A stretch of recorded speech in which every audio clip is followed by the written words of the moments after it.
नमस्कार, मी Saddam Hussain Mulla SM network प्रस्तुत Ichalkaranji news टाइममध्ये आपले सहर्ष स्वागत आहे। पाहूया आजच्या ठळक घडामोडी। इचलकरंजी प्रभाग क्रमांक 3 येथे आयोजित लाडकी बहीण योजनेची मोफत KYC साठी लाडक्या बहिणींचा उत्स्फूर्त प्रतिसाद। गुड्डू शेख युवा मंच व जय महाराष्ट्र तरुण मंडळ यांच्यातर्फे गणेशनगर भागात आयोजित करण्यात आलेले लाडकी बहीण योजनेची KYC करण्यासाठी भागातील लाडक्या बहिणींचा उत्स्फूर्त प्रतिसाद लाभला।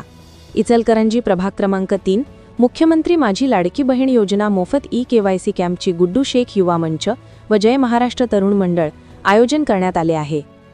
मुख्यमंत्री माझी लाडकी बहीण योजनेच्या लाभासाठी KYC म्हणजेच KYC करणे सरकारने आता बंधनकारक केले आहे। लाभार्थ्यांना दरमहा मिळणारे 1500 रुपये वेळेवर आणि योग्यरित्या खात्यात जमा होण्यासाठी ही प्रक्रिया आवश्यक असून विवाहित महिलांसाठी पतीची आणि अविवाहित महिलांसाठी वडिलांची KYC करणे गरजेचे आहे। यामुळे योजनेत पारदर्शकता येते आणि गैरप्रकार टळतात। या हेतूने सदर KYC महत्त्वाची मानली जात आहे। या अनुषंगाने इचलकरंजी प्रभाग क्रमांक 3 मधील महिलांची KYC लवकरात लवकर व्हावी व कोणी सदर योजनेपासून वंचित राहू नये या दृष्टीने गणेशनगर येथील कार्तिक मोबाईल शॉपीजवळ सदर कॅम्पचे आयोजन करण्यात आले आहे।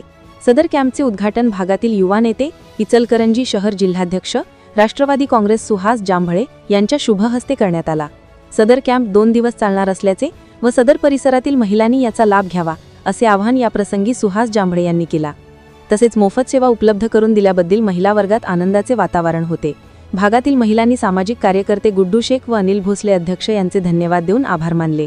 या प्रसंगी दशरथ माने, रमेश कांबळे, प्रियदर्शनी बेडगे, राष्ट्रवादी इचलकरंजी शहर महिला जिल्हाध्यक्षा जनार्दन गोडसे, मनोज पाटील, कुडालकर मामा, रामलाड मामा, कदम मामा, पाटील मामा, संजू बडवे, पप्पू लोंढे, ज्योतिबा गायकवाड, आदित्य बिरंजे, शाहिद, मीडिया अध्यक्ष यांचे मोलाचे सहकार्य लाभले।